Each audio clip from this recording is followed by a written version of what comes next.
Coreia do Sul tentou iniciar uma guerra com a Coreia do Norte e quase que os dois países vieram às vias de fato. O que tá rolando na Península Coreana, hein? Falar um pouquinho também, galera, sobre o Brasil, que se reúne com o presidente da Indonésia, tentar entender qual o significado dessa reunião com o último país que virou membro pleno dos BRICS, e a cúpula também com Narendra Modi, que é o premier da Índia, que estabelece, dentre outras parcerias, a promessa com apoio de Rússia e de China, que Brasil e Índia serão os novos membros do Conselho de Segurança Permanente da ONU. Será que finalmente a pauta brasileira vai ser levada mais a sério? Falar um pouquinho também sobre os maiores ataques que a Rússia fez contra a Ucrânia desde o início da guerra. Estamos falando de pelo menos 700 drones e mais de uma dezena de mísseis que foram utilizados no campo de batalha. E o Zelensky falando chega, que sanções são mais do que necessárias contra a Rússia, e eu diria que até ganhando um certo apoio dos Estados Unidos. Mas se os americanos estão apoiando, os alemães nem se fala. Merz, Friedrich Merz, chanceler da Alemanha, que, dentre outras coisas, está promovendo o exército mais poderoso do continente europeu, fala que as opções diplomáticas se esgotaram contra a Rússia e a força vai ter que prevalecer. Será que teremos um conflito aí direto entre a Alemanha e Rússia? Para finalizar, pessoal, falar um pouquinho também sobre os áudios em que Trump garante que ameaçou Putin e ameaçou Xi Jinping de atacar, de destruir China e Rússia, caso eles tomassem algumas medidas drásticas geopolíticas, sem entender exatamente como, e a possível deposição de Ursula von der Leyen. Sim, nós temos uma crise estabelecida na Comissão Europeia, que pode dar uma crise ainda maior na União Europeia. Se vocês querem ter um pouco mais sobre esses assuntos, e muito mais também sobre geografia, geopolítica, atualidades, política, polêmicas, enfim, tudo para você se manter sempre bem atualizado, já se inscreve no canal, deixa seu like, compartilha esse vídeo, que eu, professor Ricardo, conto muito com a sua ajuda. Belezinha? Pessoal, recado rapidinho da nossa parceiraça do canal. A sua empresa, a sua marca está em perigo. Eu sei porque a minha também estava até pouco tempo atrás, porque eu não tinha um registro no INPI. Para quem não sabe, eu tenho uma empresa, Professor Ricardo Marcílio, que tem todo um ecossistema ligado à educação. É canal do YouTube, é plataforma, só que eu corri o risco de perder por falta de segurança jurídica. Mas de verdade, quando você vai tentar fazer, é um processo lento, burocrático e extremamente difícil. Por sorte, a parceira aqui do canal, a Movon, ela agiliza todo esse processo para você. Então, se você quiser, galera, por um preço altamente competitivo, sem burocracia, registrar e ter uma garantia que a empresa, a marca vai de fato ser sua, link na descrição e conta com o serviço da Movon. Você não vai se arrepender. Bom, galera, então bora lá pro vídeo, ó. Como eu falei para vocês na introdução, sim, nós tivemos quase no final de 2024, vai ser mais preciso, em outubro de 2024, as duas potências da Península Coreana, Coreia do Sul e Coreia do Norte, vindo às vias de fato, e por provocação dos sul-coreanos. A gente sabe que no ano passado, em dezembro, bem no finalzinho do ano, tivemos aquele processo, no mínimo polêmico, em que o Yoon Suk-yeol declarou um estado de lei marcial na Coreia do Sul. Não sei se vocês se lembram, mas a alegação dele é que existiam agentes comunistas, agentes da Coreia do Norte, que estavam penetrados ali nas forças armadas, nas forças políticas, e era necessário limar, né, acabar com essas forças comunistas que estavam colocando em risco a existência da Coreia do Sul. Rolou essa justificativa durante poucas horas. Pouco depois a gente teve votação que acabou votando pelo afastamento do Yoon Suk-yeol. Ele até foi preso agora em março, né? Ele foi liberado sob fiança, alegando que lei marcial não é golpe de Estado, mas ainda estão rolando investigações, denúncias, pronunciamentos, declarações da justiça, e muito possivelmente Yoon Suk-yeol deve voltar à prisão. O que os promotores agora da Coreia do Sul descobriram é que o movimento aconteceu em dezembro, não foi? Em outubro de 2024, ele já vinha planejando instalar esse estado de lei marcial. Talvez vocês se lembrem, porque eu falei para vocês sobre isso na época, ou não, né, já faz um tempinho, claro, que a Coreia do Sul, ela tinha colocado drones, tinha mudado drones para Pyongyang, que é a capital da Coreia do Norte.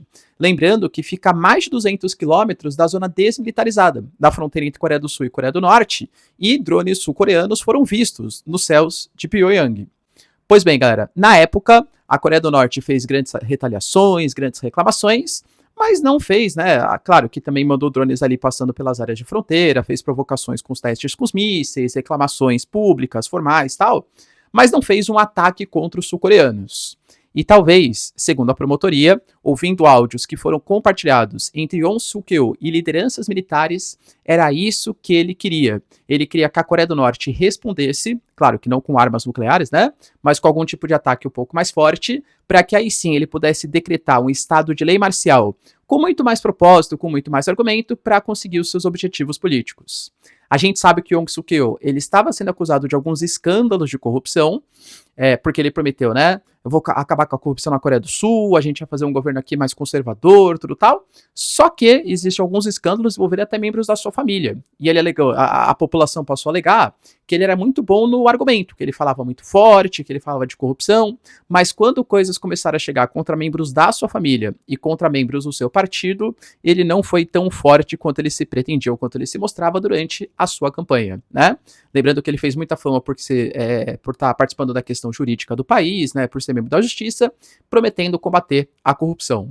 Ou seja, eu diria, galera, que a Coreia do Sul, então, pelo menos segundo as informações dos promotores sul-coreanos, só não teve um estado de lei marcial que talvez pudesse ter sido levado adiante com transformações severas na vida política do país, porque os norte-coreanos não responderam à altura naquele momento. E aí, em dezembro, ele teve que criar, entre aspas, né? Estamos sendo aqui invadidos na política, enfim, pelos norte-coreanos, mas foi uma justificativa que não colou muito na sociedade sul-coreana. Outra notícia, cara, bem importante, está ligada ao Brasil, que aproveitando, né, esse contexto de finalização dos BRICS, de conferência e tal, está fazendo reuniões bilaterais bem importantes. A gente vai ter hoje, por exemplo, uma reunião bem importante com o presidente da Indonésia, do Prabowo, que é, hoje, a Indonésia, o quarto país mais populoso do mundo. É o país islâmico com o maior número de população do nosso planeta. É um dos chamados novos tigres asiáticos, grande produção industrial. É um dos maiores parceiros comerciais do Brasil no Sudeste Asiático. Para vocês terem uma noção, hoje a Indonésia é o nosso 16º maior importador. E que se for levar em consideração somente produtos agrícolas, como farelo de soja, como algodão, se torna o 5º maior importador de produtos brasileiros. E é o mais novo membro dos BRICS. Sim, o membro pleno, foi agora em janeiro. Essa parceria entre os dois estabelece um momento importante em que o Brasil está tentando diversificar as suas relações econômicas, por quê? A gente sabe que hoje os dois maiores parceiros econômicos do Brasil pelo menos na pauta comercial, os chineses, só que já está virando uma dependência muito grande. E não exatamente porque são chineses, nem se fosse os Estados Unidos, não é isso que eu estou falando, mas depender única e exclusivamente, ou talvez muito de um único país, sei lá, 30%, 35% da balança comercial de um único país é perigoso. Não, professor, fique tranquilo porque os chineses são nossos aliados. Ah, é? O Elon Musk também era muito aliado dos Estados Unidos. O Canadá era super aliado, por exemplo, dos americanos.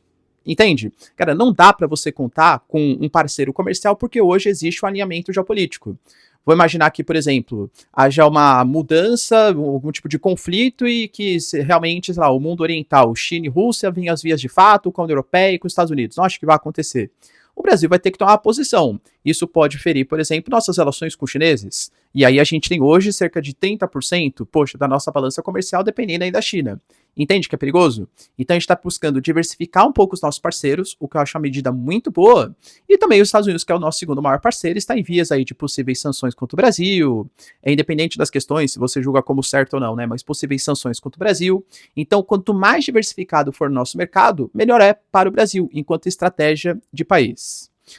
Os acordos, né, eles vão ser assinados muito possivelmente focando em compartilhamento de produtos agrícolas, talvez algumas liberdades ali em relação, né, à queda de barreiras alfandegárias, e envolve uma questão geopolítica e política talvez um pouco sensível para nós brasileiros.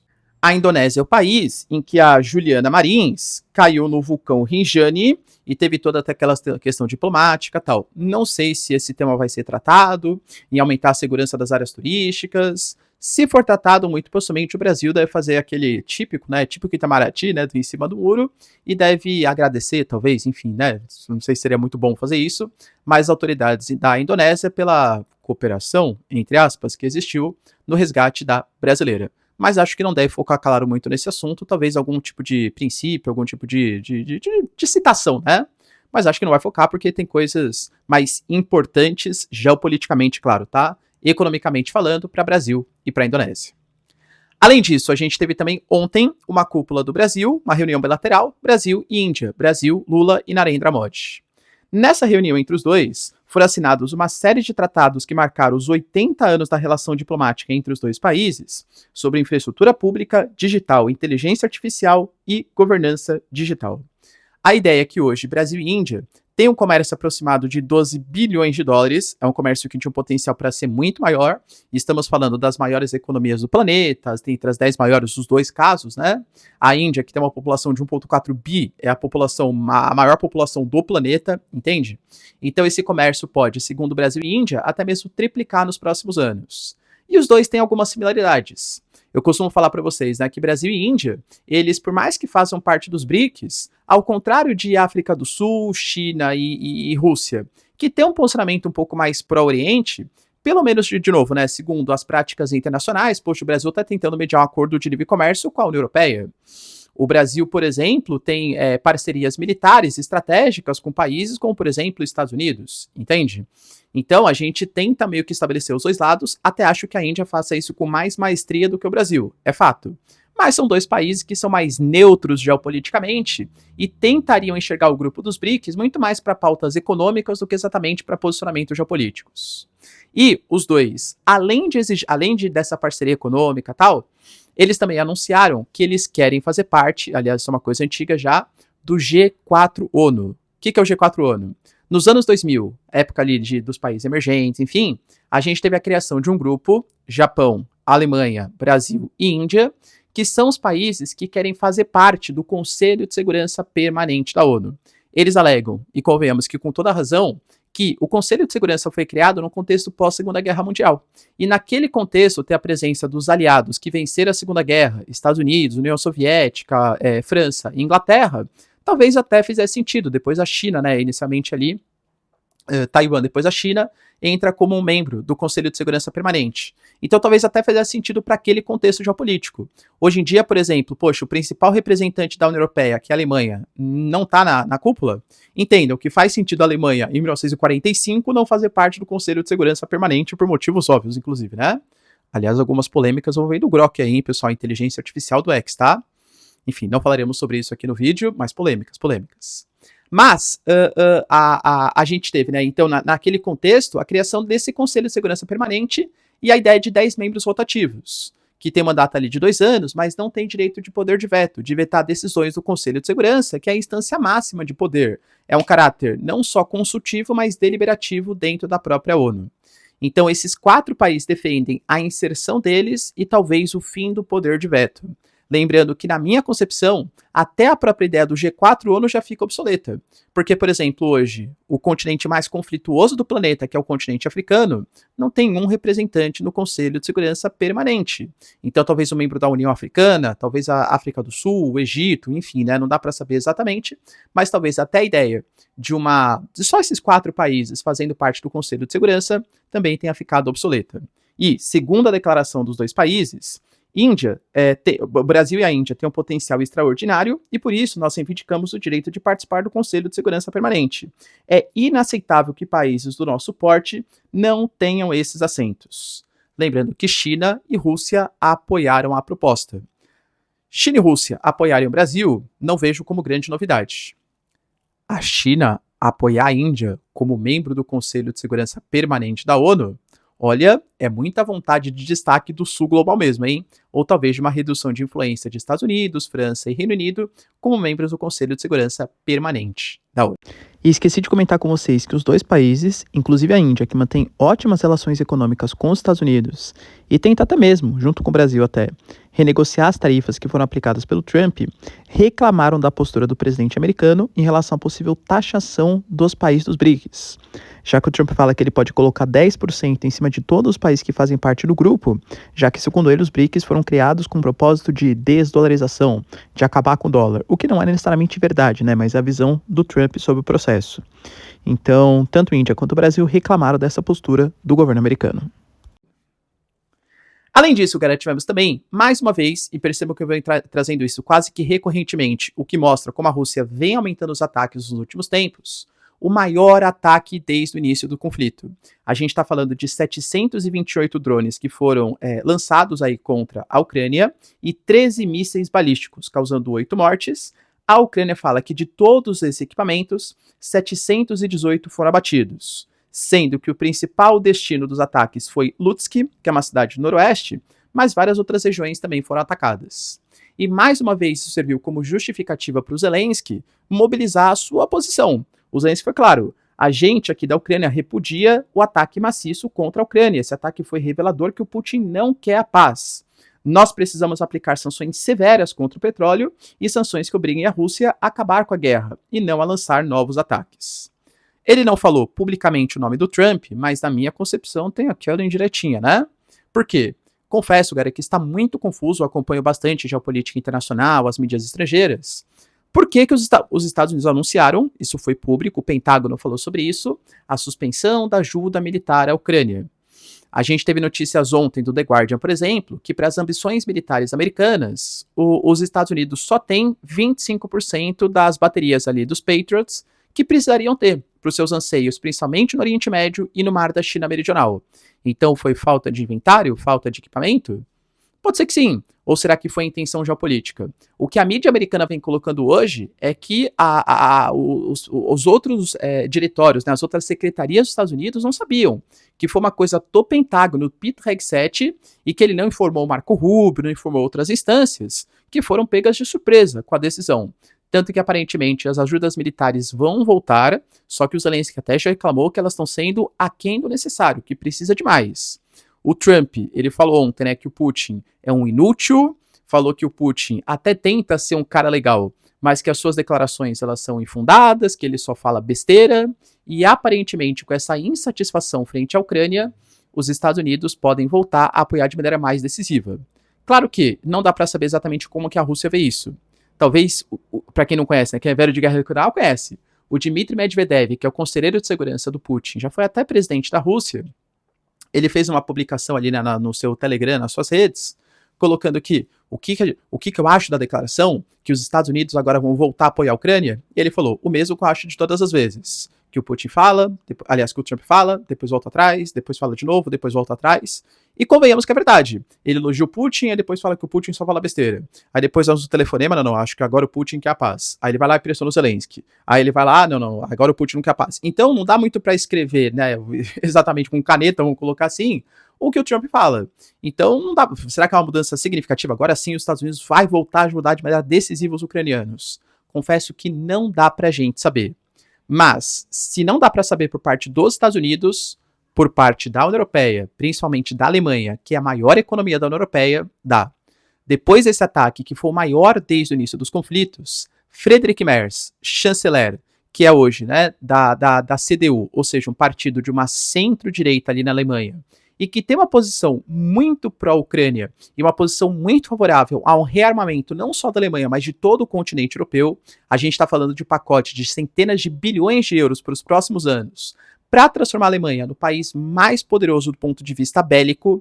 A gente está falando de cúpulas, reuniões que aconteceram entre Friedrich Merz e Zelensky, que praticamente confirmaram que os mísseis Taurus, mísseis de longo alcance, que a Ucrânia tanto pedia desde o início do conflito, vão ser cedidos para a Ucrânia. Ele falou que não vai anunciar publicamente, porque é uma decisão que compete somente à Alemanha e à Ucrânia, mas ele anunciou, por exemplo, que estaria participando de uma coordenação para possivelmente fabricar mísseis junto com os ucranianos, equipamentos militares juntos com a Ucrânia. A Alemanha fez o seu primeiro destacamento militar estrangeiro desde o final da Segunda Guerra Mundial nos países bálticos, com a intenção de conter o Putin. Ou seja, o Friedrich Merz ele está militarizando a Alemanha e militarizando o continente europeu. E aí, claro, né, que surgem as provocações do Dmitry Medvedev, Medvedev é sempre o cara que provoca, né? Acho que os alemães não aprenderam muito bem, hein? No contexto da Segunda Guerra, os alemães não aprenderam muito bem como lidar com os russos, sempre resgatando ali questões históricas das relações conturbadas, no mínimo, entre Rússia ou União Soviética na época e Alemanha. Mas o Friedrich Merz, ele foi direto, ele foi muito sério. Ele colocou que, com esse ataque, as opções diplomáticas para pôr fim à guerra se esgotaram. A partir de agora, os combates se tornarão muito mais intensos. Alegando que quando um regime criminoso, que é o regime russo, segundo ele, questiona abertamente o direito de outro país existir com força militar e se propõe a destruir a ordem política de liberdade em todo o continente europeu, o governo que lidero fará de tudo que estiver ao nosso alcance para impedir que isso aconteça. Claro que existe uma oposição na Alemanha. A Alemanha não é um pensamento uníssono. A Alemanha tem divisões internas. E eu diria que tanto a esquerda, vide aí, por exemplo, o caso do Olaf Scholz, que fazia um apoio financeiro bem importante à Ucrânia, mas um apoio militar bem tímido, e a própria direita ultranacionalista, que é representado pela AfD, não são favoráveis a uma participação direta da Alemanha, porque alegam que isso não representa os interesses do povo alemão, alegando o SPD, né, que é a centro-esquerda, que deve sim apoiar a Ucrânia, mas não com vias militares porque não quer se envolver no conflito, e a alternativa para a Alemanha FD nem isso, alegando que quem tem que pensar nos seus próprios interesses são os ucranianos e não recursos do povo alemão serem destinados para um conflito que não compete aos interesses da Alemanha, tá?